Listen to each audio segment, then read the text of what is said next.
नमस्कार, आप देख रहे हैं आज तक। आपके साथ मैं हूं अंजना ओम कश्यप। चुनावी बहस का सबसे बड़ा कार्यक्रम दिल्ली के दिल में क्या है लेकर हम हाजिर हैं सेंट्रल पार्क कनॉट प्लेस में। बहुत बहुत स्वागत है। पहले तालियों से अपना स्वागत कर लीजिए।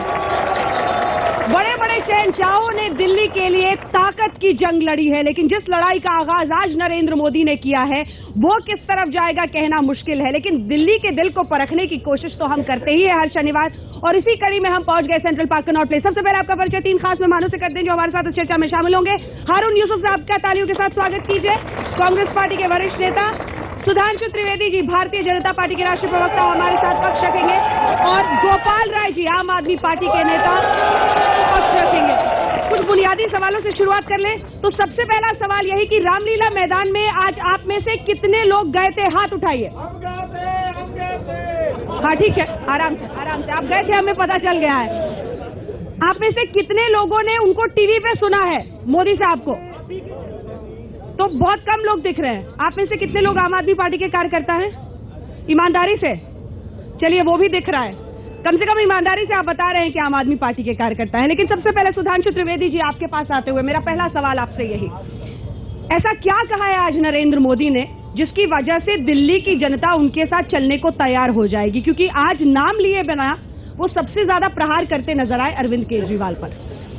देखिए, इस तथ्य में थोड़ा मैं संशोधन कर दूं। उन्होंने 45 मिनट के भाषण में 5-6 मिनट निश्चित रूप से इशारों में आम आदमी पार्टी के बारे में बोला है। 5-6 मिनट बहुत कीमती है साहब। ऐसा जिस राज्य में जाते हैं वहां पर जो मुख्य प्रतिपक्षी दल होगा, झारखंड में गए थे, शिबू सोरेन जी के बारे में बोला था, महाराष्ट्र में गए थे, एनसीपी के बारे में बोला था, यहां पे आए हैं। निश्चित रूप से जब कांग्रेस पार्टी की हालत ये हो गई है कि 15 साल हुकूमत करने वाली शीला दीक्षित जी ने कहा कि हम आम आदमी पार्टी को समर्थन देने को तैयार हैं, तो चुनाव से पहले उनकी पराजय की स्वीकारोक्ति हो गई, और साथ ही साथ आम आदमी पार्टी और कांग्रेस में जो दुरभिसंधि है, जो एक कनेक्शन है, वो भी एक्सपोज हो गया। तो साफ बात है कि जो सामने है हम उसके बारे में बोलेंगे, उसमें कौन सी गलत बात है? का नाम लेना चाहिए था नरेंद्र मोदी को उस मंच से?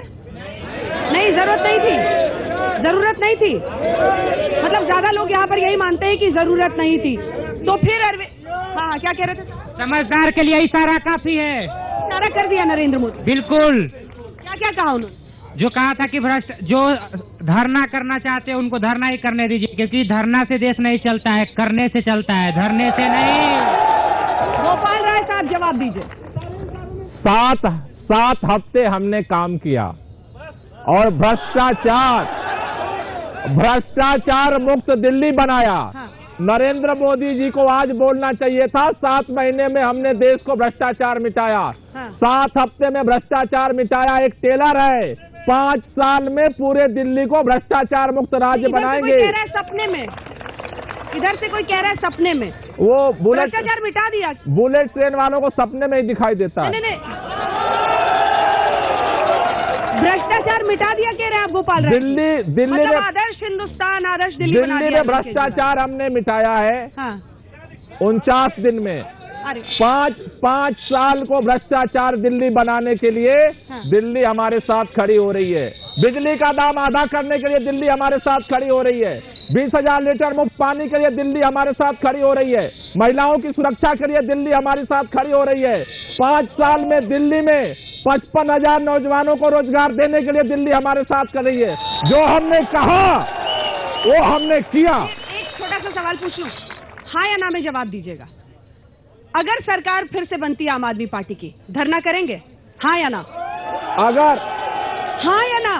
अगर महिलाओं का बलात्कार होगा तो धरना करेंगे। तो चलिए ठीक है, जनता मान के चले कि आप फिर धरने पर बैठेंगे। एक बार हारून जी के पास तो चले जाए। माना कि आजकल अस्तित्व थोड़ा नीचे पहुंच गया है, लेकिन हारून जी से भी सवाल जवाब होना चाहिए।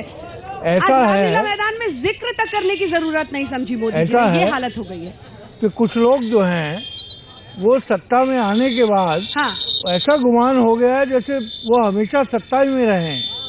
2 पार्टी से उठ के आज ये पार्टी 272 पे पहुंची है। कांग्रेस पार्टी ने हमेशा चुनाव जीते भी है और हमने हार को स्वीकार भी किया है। अभी गोपाल राय जी की बात सुन के मुझे ऐसा लग रहा था कि जैसे गोगिया पाशाओं की लड़ाई है, ये किसी पॉलिटिकल पार्टी की लड़ाई नहीं है। वो कह रहे 7 दिन में हमने भ्रष्टाचार खत्म कर दिया, बिजली के दाम आधे कर दिए। दूसरी तरफ मोदी जी आज स्वयं रामलीला मैदान में इस बात को स्वीकार करके गए कि दिल्ली के अंदर इन्वर्टर अभी 2 साल और रहेंगे। जो इन्वर्टर 15 साल के शासन में, आपको याद होगा, दिल्ली के मेरे बहुत सारे नौजवान यहाँ बैठे हैं, कि जब हम मार्केटों में जाया करते थे 2002-2001 में, तो मार्केटों में जनरेटर चला करते थे और हम सांस नहीं ले पाते थे। बिक्री बढ़ी आपके शासनकाल में। और इन्वर्टर जनरेटर का तो हब बन गई दिल्ली। ऐसा है, इन्वर्टर की अंदर जो सेल थी 87% गिरी और 300% एयर कंडीशनर जो हैं वो उनकी डिमांड बढ़ी। मैं कहना ये चाहता हूं कि आज जो बात हम कह रहे थे कि 1 साल से दिल्ली में बिजली की, पानी की, कानून व्यवस्था सारी खराब हो गई है जी, वो आज मोदी जी उस बात को स्वीकार करके गए। आप जवाब देना चाह रहे थे? पहले तो मैं गोपाल राय जी की बात पे कहूंगा कि 7 हफ्ते में करप्शन ऐसा हटाया था कि कहा था कि बिजली कंपनियों के ऊपर हम कार्रवाई करेंगे, और हुआ क्या कि सब्सिडी दी, यानी सरकारी खजाने से सीधे पैसा बिजली कंपनियों के खाते में जाएगा। दूसरा, इन्होंने कहा था कि बक्सा भर के सबूत हैं शीला दीक्षित के खिलाफ। जब हर्षवर्धन जी ने कहा तो सदन के पटल में बोला था कि सबूत दिखाइए। तीसरी बात, उन्हीं 7 हफ्ते में उत्तर प्रदेश जाके कहा था सांप्रदायिकता ज्यादा बड़ा मुद्दा है भ्रष्टाचार से। तो भ्रष्टाचार के मुद्दे पे इनका स्टैंड बिल्कुल एक्सपोज्ड है। और दूसरी बात, भाई कांग्रेस ने कहा 130 ये सवाल पूछेंगे, 130 साल पुरानी, एक सेकंड, सवाल पूछेंगे, ये सवाल भी पूछेंगे, ठीक है, जवाब दे लेंगे। 130 साल पुरानी पार्टी की क्या बेबसी हो गई कि 2 साल पुरानी पार्टी के पीछे खड़ा होना पड़ा। उन्हें तो अपना सेल्फ इंट्रोस्पेक्शन करना चाहिए कि ये हालात कैसे पैदा हुए। देखिए, बार बार कोई बयान के बारे में बात की जा रही है।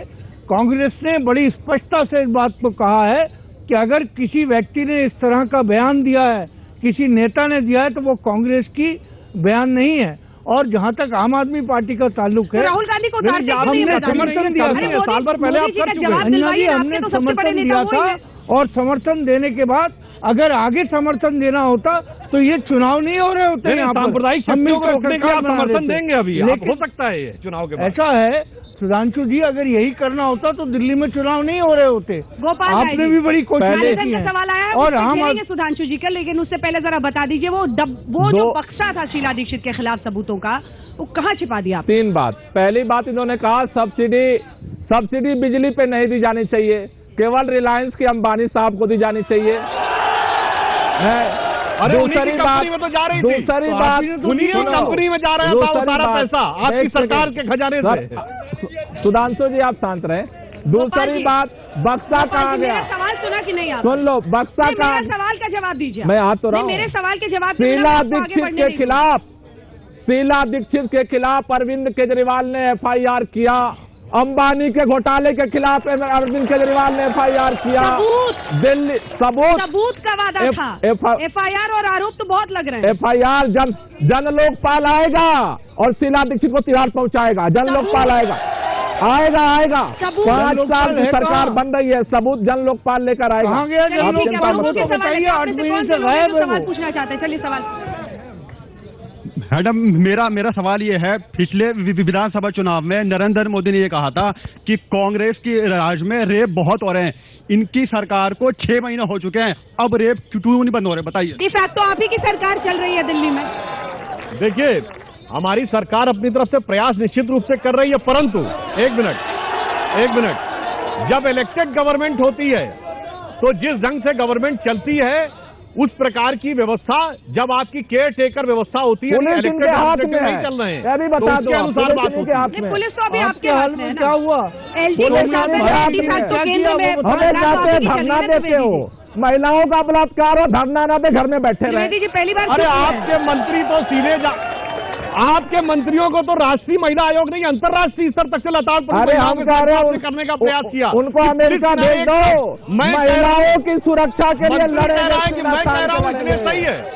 फिर क्या अंतर है आप में और सपा बसपा में? वो भी उत्तर प्रदेश बिहार में यही कहते हैं थानों पे जाके कि जो मैं कह रहा हूँ वो सही है, पुलिस कानून महिलाओं की सुरक्षा के लिए सब कुछ करेंगे। हमारे नेता हैं, ये बलात्कार के ऊपर आज फिर राजनीति कर रहे हैं। आज जो बलात्कार के केसेस हैं वो 50% बढ़े हैं 1 साल के अंदर। और गोपाल राय जी जो बात कर रहे हैं, पोलैंड की महिला का जब बलात्कार होता है तो अरविंद केजरीवाल कहते हैं ये मीटिंग कब से बात करूंगा, कहाँ गए धरने और मोमबत्ती आपकी? चलिए गोपाल राय जी को भी चुप करा दिया आज हारून यूसुफ साहब ने। ये इसके लिए आपको अलग से प्रशंसा आपकी होनी चाहिए। मैं ये कहना चाहता हूँ, कोई पार्टी कहती है लड़कियों को जीन्स पहनने नहीं देंगे, लड़कियों को काम नहीं करने देंगे, ये किस चीज का सॉल्यूशन है? बताइए साहब। सुधांशु जी, आप ही के लिए है। अरे ये हमारे लिए। अरे ये प्रश्न पूछिए। पार्टी का कोई प्रवक्ता नहीं कह रहा, ये कहना चाह रहे हैं जी नहीं, से जुड़े हुए संगठन। हाँ। जिन जिन लोगों ने फतवे दिए थे इस बारे में, उन पार्टियों का समर्थन किसने किया था?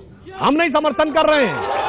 जवाब वो देना जो फतवे देते हैं कि लड़कियों को ऐसे रहना चाहिए, बाहर नहीं निकलना चाहिए। ये मैं बस ये कह रहा हूँ, जिसने भी ये शब्द बोले, मैं उसका नाम नहीं लूंगा, सबको पता है किसने बोले, लेकिन ये किसी भी चीज का सॉल्यूशन नहीं है। नाम बोलिए, आप डरते किससे? नाम बोलिए साहब। सभी को पता ही है, सबको पता है। नाम बोलिए, डरते क्यों? बीजेपी ने बोली है ये बात, लड़कियों को जीन्स नहीं पहनने देंगे, ये किस चीज का सॉल्यूशन है? अरे भाई, बीजेपी ने कब बोली? किसी नेता ने नहीं बोला। बीजेपी के नेता ने करिए आप। बीजेपी के नेता ने नहीं बोला है, लेकिन जिन हिंदू संगठनों के साथ आप खड़े दिखते हैं उसमें तो ऐसी ही बातें होती है ना सुधांशु जी। क्यों 4-4 महिलाओं को 4-4 बच्चे पैदा करना चाहिए, किसने बोला? मैं आ रही हूँ, पीछे भी आ रही हूँ, जल्दी से जवाब दीजिए। अरे अब आप तो छोड़ दीजिए, आप तो बटाला हाउस इनकाउंटर में खड़े हुए आतंकवादियों के साथ, वो किसने किया? आप मौलाना तौकीर रजा के साथ जाके खड़े हुए, वो किसने किया? पता है। आपने सुप्रीम कोर्ट से बेल पर, हाई कोर्ट से सजाए याफ्ता विनायक सेन को अपनी कमेटी में रखा। आपने सोनी सोरी को टिकट दिया। इतनी घनघोर सांप्रदायिक राजनीति। हम आम आदमी के साथ हैं और आम आदमी के साथ रहेंगे, आम आदमी के साथ है। ये जो अभी गोपाल राय जी बात कर रहे थे सांप्रदायिकता की, त्रिलोकपुरी में 4 दिन तक दंगा होता रहा। इनके विधायक वहां से आम आदमी पार्टी के कोहली विधायक थे और मनीष सिसोदिया जी बराबर की कॉन्स्टिट्यूएंसी से विधायक थे। और सुधांशु त्रिवेदी जी जो बात कर रहे हैं, सहारनपुर से लेके दिल्ली, भवाना, त्रिलोकपुरी, वेलकम, ये एक तरीका रहा है इनका कि समाज को कैसे बांटा जाए। आज ये नौजवान जो बैठे हैं, ये 21वीं सदी के नौजवान हैं। सांप्रदायिकता से आपका भला नहीं होने वाला है। तरीका ये रहा है कि मुजफ्फरनगर का दंगा देश के इतिहास का पहला दंगा था, जब उस समय के गृह मंत्रालय ने मारे गए लोगों की सूची धर्म के आधार पर जारी की। किसने किया ये विभाजन की स्थिति? क्या? कांग्रेस के शासनकाल, केंद्रीय गृह मंत्रालय। तो फिर आज इस मंच से कह दीजिए कि यूपीए सरकार आपके लिए आदर्श थी, आप उसी का अनुकरण करते रहे। हम उनका आदर्श क्या कह रहे हैं? तो फिर कह दीजिए इस मंच से। भाई, इन्होंने दंगे की सूची जारी की, ये बताइए। दंगा तो ये जब कराते हैं जब सत्ता हासिल करनी होती है इनको। अरे भाई, आपके लिए ये दंगे कराते हैं। देखिए, दूसरे जो खड़े हैं गोपाल राय जी, उनके यहाँ भी यही हुआ है कि सिवाय बातें करते रहो। जैसे अभी मैंने गोगिया पाशा का जिक्र किया था, जब हम आम आदमी पार्टी के नेताओं की बात सुनते हैं तो ऐसा लगता है कि पता नहीं कोई जादुई चिराग या अलादीन का चिराग। मैं एक बात जरूर कहना चाहूंगा, सहारा आप ही ने दिया था। मैं एक बात जरूर कहना चाहूंगा, गलती हुई थी। वो मौलाना बुखारी जिन्होंने बोला था हाँ मैं ISI का एजेंट हूँ, ओसामा बिन लादेन मेरे आदर्श हैं, इनके नेता के साथ भी खड़े हो चुके हैं, इनके नेता के साथ भी खड़े हो चुके हैं। आपके सांप्रदायिकता का चेहरा बेनकाब है। आपके साथ भी तो खड़े थे। हम ब्रेक पर जा रहे हैं, एक सवाल के साथ ब्रेक पर जा रहे हैं। क्या आपका सवाल? जी, मेरा सुधांशु जी से सवाल है। मैं मोहम्मद कमरान आलम बल्ली मरान से, कि आज पूरे देश में जो चिंगारी जल रही है, जैसे आप राम नायक जी का बयान लीजिए, योगी आदित्यनाथ जी का, राम माधव जी का, जो है गुजरात का, इस पर नरेंद्र मोदी जी कब बोलेंगे? इसके लिए पर्सनल लव जिहाद का मामला, इस पे कोई विशेष रैली करके कोई आप लोग को समझाएंगे कि इस पे कम बोलिए, क्या करिए? बीजेपी के अध्यक्ष ये कहते हैं कि हमने अपने सांसदों को समझा दिया है, साक्षी महाराज हो, उसके अलावा भी तमाम साध्वी निरंजन ज्योति, सबके बयान आते रहते हैं, लेकिन बीजेपी के अध्यक्ष ये कहते हैं कि हमने कह दिया है कि ये सब मत बोलो। वो फिर से कह देते हैं 10 दिन बाद। क्या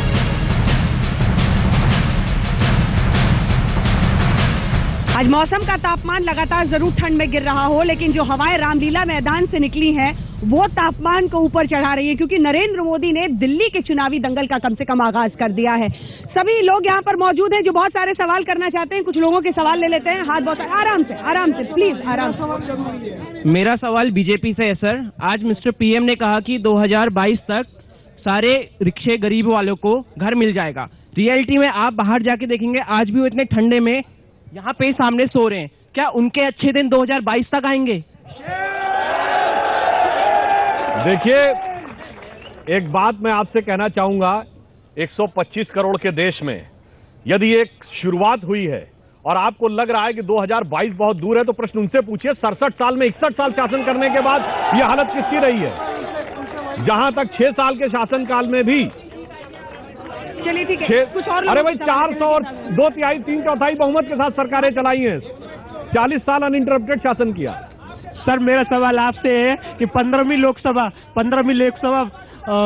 भूमि अधिग्रहण बिल लेके आई जो 1894 में अंग्रेजों ने बनाया था सर, जैसे तैसे तो बिल आया 100 साल में सर। आपने सांस ले लो आराम से, हाफ रहे हो सर, आपने उसे चेंज कर दिया। उससे ये होगा कि देश में जो किसान है वो मजदूर हो जाएगा और खाद्यान्न संकट आ जाएगा। चलिए ठीक है, कृषि प्रधान देश में ऐसे सवाल बहुत महत्वपूर्ण है। एक ब्रेक के लिए हमें रुकना पड़ रहा है मजबूरन। आप तीनों से गुजारिश करूँ, वैसे एक ब्रेक पर जाने से पहले बता दीजिए बीजेपी के लिए कितने लोगों के पास सवाल है? सबको सुधांशु त्रिवेदी जी पसंद आ रहे हैं। ब्रेक के बाद लौट